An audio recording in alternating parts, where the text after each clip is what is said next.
2024 Royal Rumble event has officially come to a close, and it was a very interesting and surprising event. But here are my official review over the whole entire Royal Rumble card. And so I figured we would start off with the thing that I think should have main evented, stole the show out of the entire event, and that was the Women's Royal Rumble. I'm just mainly going to talk about the highlights, and there were a lot of them, and they were so amazing. And we started off the night hot. First, Natalya coming as number 1, and Naomi coming back as number 2, and her getting loved by the crowd was so amazing, and seeing her back in the WWE is so amazing. I've missed seeing her back in the WWE, and she just looks amazing. She's doing great, so it's happy to see Naomi back in the WWE. And then we end up getting Jade in the Royal Rumble, the new recently TNA champion that beat Naomi for the title. So it's just so great to see that they brought us some TNA people. That was a crazy surprise that I didn't expect. And then I think one of the biggest ones is finally, and I mean finally, getting the debut of Jade Cargill. Jade Cargill, we've been waiting since she came to the WWE, and it was either the Royal Rumble or WrestleMania that she was being debuted. And the biggest thing I've always said, when Jade Cargill gets debuted, she needs a moment. She needs something that basically makes her look like a star, because people who don't watch AEW are not really going to know who Jade Cargill is. All we've seen her on TV talking to Triple H and Shawn Michaels, and so you had to let her make a statement in the Rumble match, and that's what she did. That was that she came in, carried Nia Jax like it was nothing, and eliminated her. That is a star-making performance just right there, making a statement. Nia Jax was taking everybody out just for Jade to come in and take her out like it was easy. And then we finally get to number 30 is Liv Morgan. Liv Morgan, after return, is finally back. She's looking good, better than ever, and it's happy to see her back on TV because she's been missed. I've been missing seeing her on TV. It's been a whole 6 months since she got written off, so it's great to have her back. But I'm just happy that there wasn't as many legends in this Women's Royal. See online people complaining, oh, where's the legends? Where's this, that, and the other? I don't care that the legends are there. It gives more opportunity spots to people on the roster. They can have moments to shine and showcase why they are so good. And so I don't care. People can whine like little babies that they want to. And also too, in the Women's Royal Rumble, having NXT debuts on there again, having Roxanne Perez come back for the second time, having Tiffany Stratton on there, and coming back and looking like $1,000,000, instantly doing a swanton, being one of the last 5 in the Royal Rumble, just looking like $1,000,000. And I can't wait to see more of Miss Tiffany and Miss Roxanne Perez. Best moment of the Women's Royal Rumble, the best magical moment was finally Bayley doing it from number 3, being the Iron Woman and winning the Women's Royal Rumble. I made a whole entire video about saying why Bayley deserves doing it, why she deserves a push. We're in the year of Bayley, and she has done it. She is a woman that has put every single woman over. She has taken the pin after loss after loss after loss, losing feuds which she should have won, just putting everybody over, helping the CODY, helping Io, helping all the people behind the scenes, just doing all of this work. It's an unforsaken hero of the women's division and doesn't really get as much flowers as she deserves. So I am so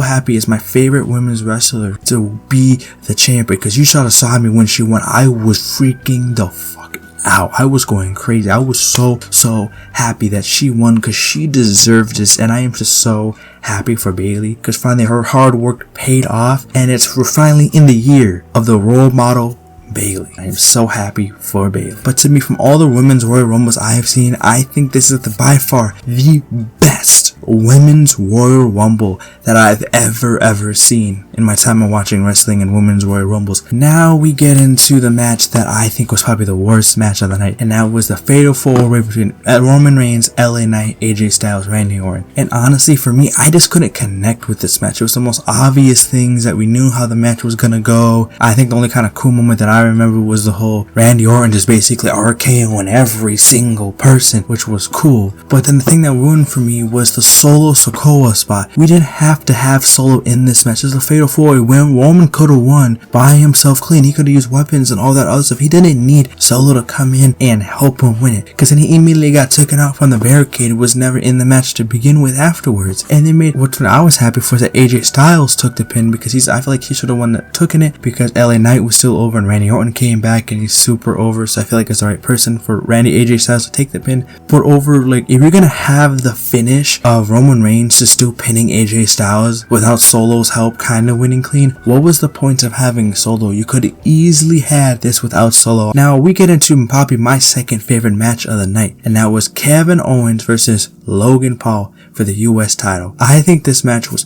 very, very good. It really had the hard hitting of Kevin Owens being the puncher, the hard hitting prize fighter, Logan Paul with his flashy, crazy athletic movements. It just worked real well, and also let Logan Paul get through the paces of a full on match and showing how to really, like, Kevin Owens was really putting on Logan. If you watch that match, Kevin Owens, of course, always, even though you may not, when you look at him, you may not think he can pull out these amazing moves and these crazy stunts, but then he ends up doing them so clean and effectively that makes him look amazing, and he always puts on amazing matches. And then for Logan Paul, just his ring IQ is just so amazing. His ring awareness for how to play with the crowd is so amazing. Like him being like stopping Kevin Owens from doing a swanton on the top rope. He's like, oh, you think you can do that? I can do that better. Does it? Miss it. And then him being on the top rope trying to suplex Kevin Owens and going to Corey Graves at the commentary and being like, you said I couldn't suplex Kevin Owens. Watch me. And then he ends up getting suplexed by Kevin Owens. It just worked very, very well. It really showed how to do a great DQ match for once. Really showed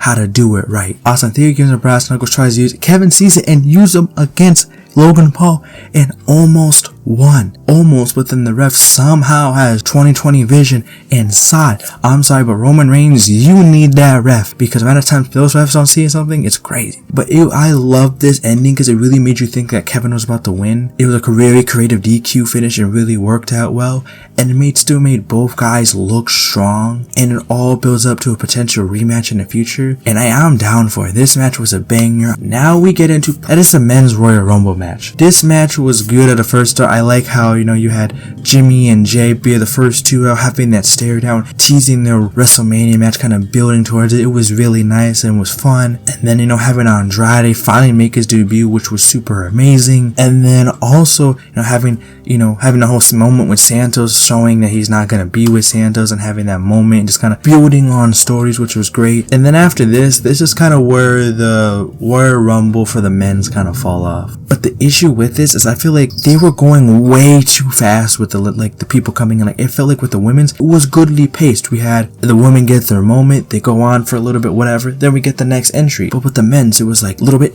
another one, a little bit new one, a little bit new one, a little bit new one. I was like, we're already at 18. Like, I feel like this shit started. And the other issue that I mainly had, no hate to Braun Breaker, I love Braun Breaker, him coming in and being the Royal Rumble, showing his dominance and why he's so good and having one of the best spears in the game, raising up Gunther like it was nothing. Absolutely masterclass, absolutely perfect, amazing, and great to see. But my issue is that the people that he eliminated, it was cool that he eliminated Finn Balor, whatever, but eliminating Jay, I'm sorry, but why? There was no story purpose on why. I get it as a cool elimination, but like the women's Royal Rumble, they had stories on who eliminated who. Like Bayley eliminated Bianca. That's a story right there. Like the only two people that should have eliminated Jay was either Jay himself or Cody Rhodes himself. It didn't make sense. It ruined the moment that they could have had there for stories. And then the other thing too was with Omos. Omos comes in, barely gets any eliminations, and then immediately gets tossed by a Braun Breaker, and then Dom tosses out Braun Breaker, which is fine. But I feel like that moment should have been more focused on, like, Braun Breaker taking out Omos. That's a giant moment. Like, you go back to last year's Royal Rumble, it took multiple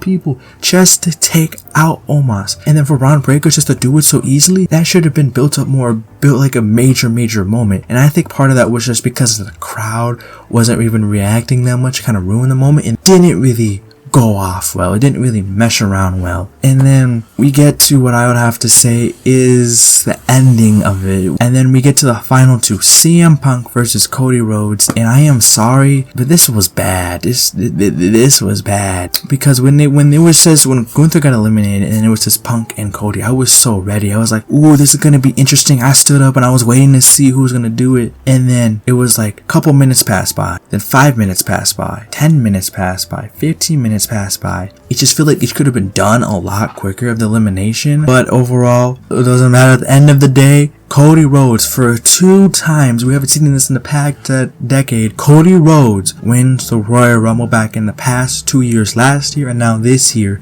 He has won them back to back and he's on the road to finish his story. And I'm fine with Cody winning. I'm a big Cody fan, so I'm happy that he won. So even though I had CM Punk winning, it sucks that he didn't win, but I'm fine with Cody Rhodes that he won. I'm just happy that we're going to finish the story because I'm hoping that this time he'll actually finish it. And overall, in this Royal Rumble, it wasn't bad. It wasn't good.